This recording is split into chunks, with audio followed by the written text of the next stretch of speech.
Hi friends, નમસ્કાર મિત્રો. જય હિન્દ, જય ભારત. મિત્રો, સર્વસામાન્ય રીતે આ એક પ્રશ્ન બહુ જ ગંભીર છે અને મહત્વપૂર્ણ છે. અગર તમે કોઈ પણ મિલકત ખરીદતા હો કે ખરીદવાના હો, ચાહે જમીન હોય, મકાન હોય કે કોઈ પણ પ્રકારની, તો સામાન્ય રીતે એવું કહેવાય છે કે મિલકત ખરીદતા પહેલા તમે પણ ક્યાંક જોયું હશે કે અમુક એજ્યુકેટેડ જે પર્સન જે છે, ક્યાંય હું કોઈને પક્ષપાતની રીતે કે કોઈ ખોટા ઇન્ટેન્શનથી નથી કહેતો, પણ તમે ઘણા બધા કિસ્સામાં જોયા હશે કે ઘણા લોકો હશે ને એ એમના પર્સનલ કોઈ એડવોકેટ હશે અને એમની સલાહ સૂચન લઈને પરામર્શ કરશે અને એના આધારે આગળ વધશે. એમાંનું મુખ્ય એક કારણમાંનું એ જે છે તો ટાઇટલ ક્લિયર. આજનો મેઇન આપણો વિષય છે. કોઈ પણ પ્રોપર્ટી, ચાહે જમીન હોય, મકાન હોય, ગમે તે હોય, એ ખરીદતા પહેલા ટાઇટલ ક્લિયરનું મહત્વ કેટલું?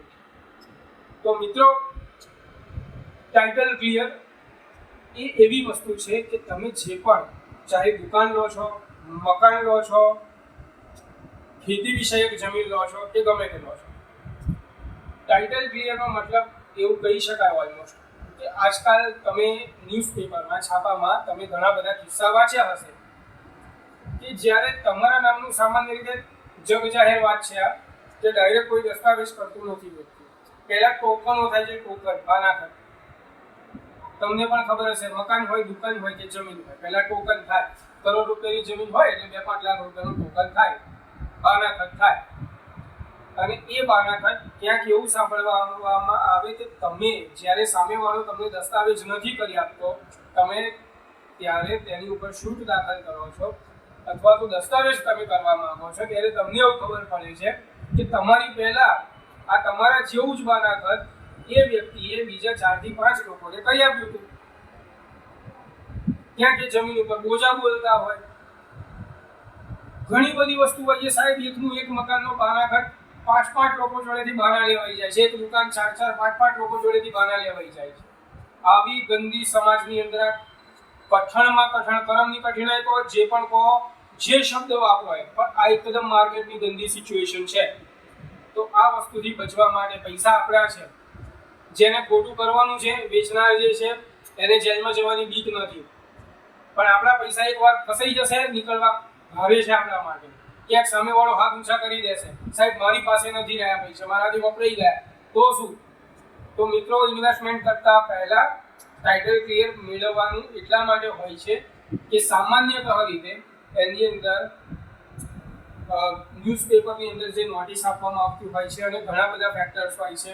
બીજું કે એ મિલકતને એની હિસ્ટ્રી ચેક કરવામાં આવતી હોય છે કે ક્યાંક એની ઉપર કોઈ ભૂતકાળમાં ક્યાંક કોઈ એવા બોજા હતા કે નહીં, કોઈ જગ્યાએ કોઈ કબજા મેળવ્યું છે કે નહીં, ક્યાંક જમીન હોય છે તો ઘણી બધી વસ્તુઓ થતી હોય છે. તો એ બધું ચેક ઓવરઓલ થઈ શકતું હોય છે. લગભગ એવું કહું કે તમારું ટાઇટલ ક્લિયર લેવાથી એઝ એન એડવોકેટ એટલું કહીશ કે તમે ટાઇટલ ક્લિયર સાહેબ કોઈ પણ વ્યક્તિ લે ને પ્રોપર, ચાહે કોઈ પણ મિલકત માટે, તો એમના માટે એ મિલકતનું 80-90% ફિલ્ટરિંગ ત્યાં થઈ જાય. ફિલ્ટર ઇન ધ સેન્સ, ચા પેલી ગાડી આપણે તપેલીમાંથી તો ગરણી મૂકીએ એટલે ફિલ્ટર થઈ જાય, એટલે કચરો નીકળી જાય, તમને પ્રોપર પીવા જેવી ચા મળે. આ એક ઉદાહરણમાં સમજાય. તો તમે જે પણ મિલકત લેવા માંગો છો, અચૂકથી હું એવું પર્સનલ સલાહ આપું કે એનું ટાઇટલ ક્લિયર સર્ટી લેવું અગત્યનું હોય અને જરૂરી જ છે.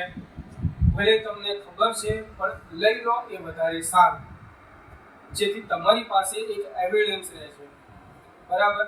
અને તમારું આઈ થિંક 80-90%, 80-90% તમારું ફિલ્ટરેશન થઈ જાય છે કે તમે જે મિલકત લો છો એ લગભગ ચોખ્ખી જ છે.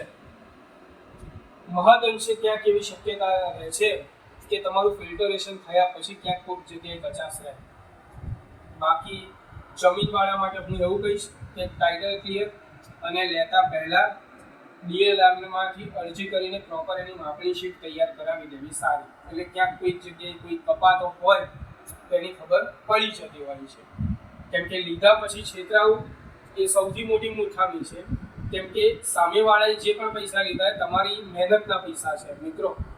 આજે કોઈ તમે 25 લાખ આપશો કે 50 લાખ આપશો કે કરોડમાં આપશો, ઘણા એવું કહેતા હશે, કદાચ કોઈ જોનાર હશે, સાહેબ ચિંતા નથી, બાપ દાદાની જમીન હતી, એમણે જે કિંમતમાં લીધી હતી અત્યારે 5, 10, 15, 20 ગમે એટલા કરોડ આવી ગયા છે. સાહેબ એ તમારા બાપ દાદાએ લીધી હતી ને ઘણું બધું સોનું ગીરવે મૂકેલું લીધી હતી, એમણે પરસેવાના ટીપે ટીપેથી એ પૈસા ભેગા કરીને ખેડૂત તરીકેની જમીન વસાવી હતી એમને, તો એ તમારી નહીં પણ તમારા પેઢીગત તમારા બાપ દાદાની પરસેવાની તો ક્યાંક કમાણી હતી જ. જે 50,000 છે એમણે લીધી હતી કે 5,000 પણ લીધી હતી, પણ એ વખતના એ 5,500 કરોડ બરાબર ક્યાંક હતા. એટલે મહેરબાની કરીને કોઈ એવું તો વિચારતા જ નહીં કે મારા બાપ દાદાએ સસ્તામાં લીધી હતી, મારા 2 કરોડ 5 કરોડ કે 25 કરોડ આવ્યા એટલે આ મફતના પૈસા છે. પૈસા ક્યારેય કોઈના મફતના હોતા જ નથી સાહેબ. એટલે તમારા પૈસા છે, સમજી વિચારીને સાચવીને ઇન્વેસ્ટ કરજો. બાકી માર્કેટમાં છેતરામણી પુષ્કળ ચાલે છે. 4 જણની સલાહ લઈને જ કામ કરજો. હું પર્સનલી આ સલાહ સજેશન આપીશ. ક્યાંક કોઈ વ્યક્તિ છેતરાય નહીં. આમાં ઘણા એવા મિત્રો છે જે વિદેશથી જોઈ રહ્યા છે આ વિડીયો, તો એવા લોકોને પણ કહીશ કે એ લોકો તો પુષ્કળ તપાસ કરીને જ આગળ વધજો. કેમ કે તમે વારે ઘડી અહીંયા દોડી નથી શકવાના. મારી જોડે એવા ઘણા ક્લાયન્ટ્સ છે જે વિદેશથી છે, તો એ લોકોની ગંભીર પરિસ્થિતિ મેં જોઈ છે. એ ધક્કા ખાવા સસ્તા નથી હોતા. આશા રાખું છું તમને આ મારો વિડીયો ગમ્યો હશે. ગમ્યો હોય તો અચૂકથી શેર કરજો. પહેલા તો શેર કરજો, જેથી ક્યાંક કોઈ વ્યક્તિને કામ લાગી શકે. અને બીજું કે ગમે તો લાઈક પણ કરજો. અને કંઈ પણ મૂંઝવણ પ્રશ્ન, ગમે તે પ્રશ્ન હોય અચૂકથી કોમેન્ટ કરી દેજો. એનો મને યોગ્ય લાગશે તો આખો નવો વિડીયો બનાવી દઈશ. શું ખબર સાહેબ, જમીનની અંદર તો લગભગ 50% ઉપરના પ્રશ્નો કોમન હોય છે. તમારા એક પ્રશ્નનો જે છે એ ઘણા બીજા 10 વ્યક્તિને પ્રશ્ન હોય અને એ જવાબ ઘણા બધા લોકોને કામ લાગે, તો એક પુણ્યનું કામ પણ થશે. ક્યાંક તમે છેતરાયા હોય, ક્યાંક તમારી પ્રશ્ન થયો હોય તો એ પણ ઇન્સિડન્ટ તમે લખી શકો છો. સાહેબ મારી જોડે 100 વસ્તુ થયું હતું સાહેબ, બીજા 4 જણની આંખો ખુલશે. એ પણ પુણ્યનું જ કામ છે મિત્રો. તો આશા રાખું છું અને આ સાથે હું આપની સાથેથી વિદાય લઉં છું. પણ નવા વિડીયોમાં અચૂકથી મળીશ તમારા નવા એક પ્રશ્ન અને મૂંઝવણ સાથે. જય હિન્દ, જય ભારત, જય સંવિધાન.